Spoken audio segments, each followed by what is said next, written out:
Arsenal versus Aston Villa is this Sunday. Listen, this is not going to be an easy game. Arsenal are going to have to go through some things in this game for sure. And there's a couple of key areas, one in particular, but I think there's two key areas in this game that we need to get under control as soon as possible, or Aston Villa will hurt us. They're a good team. They're well managed. They got some good players in there that we're going to go through.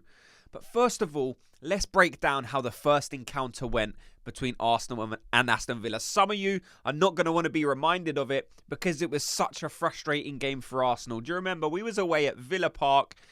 John McGinn scoring that early goal. He was giving it all that and it was just like, no. So Aston Villa have beat us. But let's not forget, this is a different Arsenal team. This is a different Arsenal system. Back in that game, we were still playing, if you remember, we still had Havertz playing that number 8 role. Jesus was up top. And we still could have won that game. We had some good chances in there. Do you remember the Jesus penalty? Jesus should have been awarded a penalty. He sort of kicked the ball up in the box. And the Aston Villa player came behind him and smacked the bottom of his leg. And it was like, referee didn't get the penalty. But look, I say all of that to tell you this. Aston Villa are a decent team and they're capable of beating us. If we don't buck our ideas up from the game on Tuesday, Aston Villa will beat us again. Now, do I predict that to happen? No. I'm an Arsenal fan, of course I don't, but there's definitely things we need to be aware of in this game. But first of all, we're just going to talk about, how are Aston Villa looking right now? Look, Aston Villa last season were a strong team. Aston Villa this season are a strong team, but I feel right now they're probably slightly weaker than when we played them at home and away last season, in my opinion. Because look, if we're looking at their last 5 games, they've only won once. So this isn't an Aston Villa team that's in top form. Now, they've played some difficult games. They've played Man City, and the only team I think they beat was Wolves, in a game where they didn't even have the majority of the possession, by the way. But like I said, they do have some good players. If we're looking at the positives in this team, they're the 4th top scoring team in the whole of the Premier League, behind Arsenal, City, Liverpool, and then it's Villa. And that main man that's been getting most of them goals, we know, is Ollie Watkins, a player who's on absolute fire this season. He's the 2nd top scorer in the whole of the Premier League. He's only 1 goal behind Erling Haaland. And this is a guy we got to play this Sunday. This guy has been out injured as well. So let's not forget what Ollie Watkins can do. And that's one of the key areas that we need to be aware of. We need to lock down Ollie Watkins as soon as possible if we are to win this game. If we let Ollie Watkins have as much space, as we gave some of them Bayern Munich players midweek, forget about it, because Ollie Watkins will bury us. He is quick. He does have speed. He has strength. He has athleticism. He's good in the air. Ollie Watkins is a very well-rounded Premier League striker who does have the ability to hurt us. Now, do I expect our defending to be as open as it was in that Bayern Munich game? I certainly hope not, because in that Bayern Munich game, I was looking at it at times with my hands on my head thinking, what are we doing? Our defence hasn't been this open all season. And there's massive gaps for these Bayern Munich players to explore. Now, hopefully, Mikel Arteta is speaking to these guys and saying, listen, just carry on what you've been doing all season. We got the best defence in the Premier League. There's no need to change it. Don't start experimenting now, trying to make yourselves look like heroes in certain moments of a game. Just do what you've been doing, and at the end of the season, you will be noticed as heroes, because they've been defending like heroes all season. We have the ability to defend Aston Villa. Listen, they got a couple of good wide players as well we need to be aware of. They got pace down that right-hand side.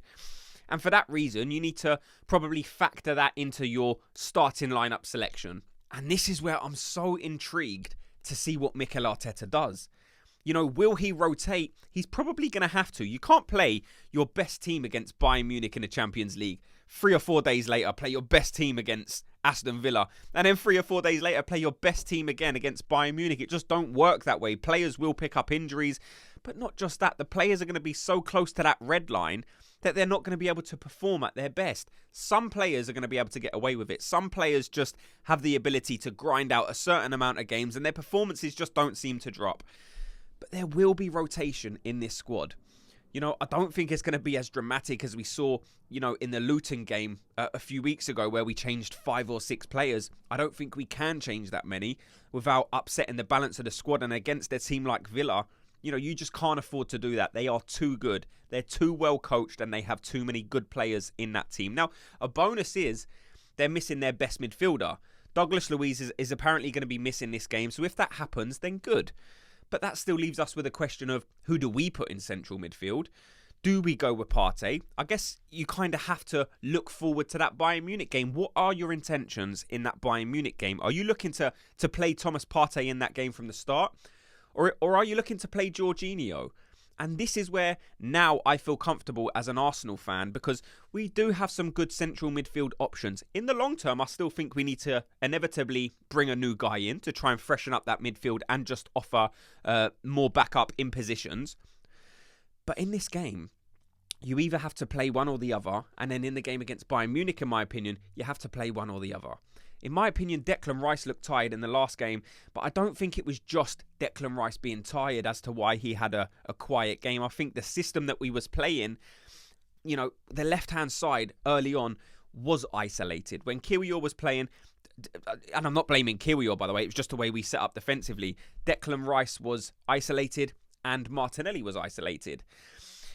So I still think Declan Rice can play this game. I don't agree to some people's opinion that Declan Rice was only terrible in that game because he was tired. I just feel the system we was playing maybe isolated Declan Rice slightly. So I would still bring Declan Rice in for this Aston Villa game. I think we have to play him. But who do you play next to him? You know, if you're playing Jorginho against Bayern Munich, then I probably start Partey in this game. But for me, I probably start Partey in the Bayern Munich game. And I know that's a big risk because Jorginho has that Champions League experience. But Thomas Partey's played a lot of Champions League games. He's played a lot of Premier League games. And if he's going to be inevitably the better option on the night to beat Bayern Munich, then I start him in that game. So for me, I actually play Jorginho, Rice and Odegaard in this.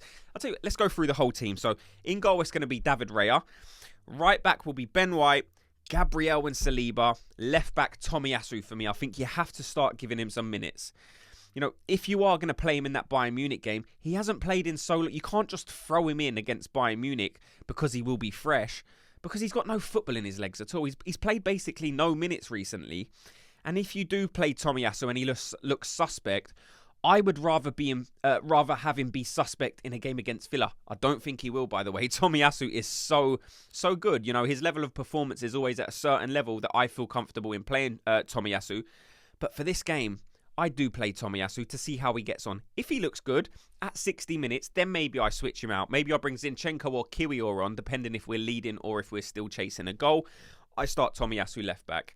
Centre mid, I go Jorginho, Declan Rice and Odegaard. Right mid, I actually go Gabriel Jesus in this game. Left mid, I go Trossard. And up front, I go Havertz. And I tell you why. Saka, for me, is still playing good. We saw in that Bayern Munich game, he's still capable of scoring. He scored a brilliant goal. But it's just, after every game recently, Saka seems to be hobbling quite a lot. You know, he doesn't seem to be moving comfortably, even when he's playing at times. Although he is a very fluid football player, he just doesn't seem to be moving as cleanly as I would like. Now, it's been a long season. He's played a lot of minutes. So for that reason, look, I give Saka a rest. Bring him on at 20 minutes if you need to get some minutes in his legs. I don't think you do, to be fair. But I want to save Saka for that game against Bayern Munich. And Gabriel Jesus showed when he came on against Bayern Munich that he does have ability. He can be creative and he can make a chance for Arsenal players or himself. So I go Gabriel Jesus on the right. And the reason I play Trossard, look, undoubtedly, Trossard might be our best front player on form, to be fair. I mean, I know we got a few. Saka, Havertz and Trossard are all playing very, very well in terms of their output, in terms of their numbers that they are getting. But Trossard, I have to play in this game because I want Martinelli in that game against Bayern Munich, and I want him as fresh as possible because I do want to use Martinelli as that outlet, because at times Bayern Munich will be getting on top of us and I want to keep him fresh. So for that reason, I play Trossard on the left. And look, this is a player who a lot of us think is actually better coming off the bench. You know, he's such a good impact player. Every time he comes off the bench, he seems to score. Look at his numbers this season. I think it's 12 or 13 goals he scored this season. Ridiculous numbers. So for that reason, I feel comfortable playing Trossard in this game. And I think that team is more than good enough to beat Villa. I'm expecting a good atmosphere. I think the Arsenal crowd are going to want to see some blood after the game against Bayern Munich. You know, we was at home against Bayern Munich. Disappointing result. I think the next home game, you need to go there as players and show your fans what you can do. I think the Arsenal players are going to produce. And if I have to give a score prediction, I'm going to go... It's either 3-0 or 3-1. I'm going to go 3-1. I'm going to give Aston Villa the benefit of the doubt. Like I said, they got Ollie Watkins, who is a very good player, who I do think is capable of scoring. But that's what I think about this Aston Villa game.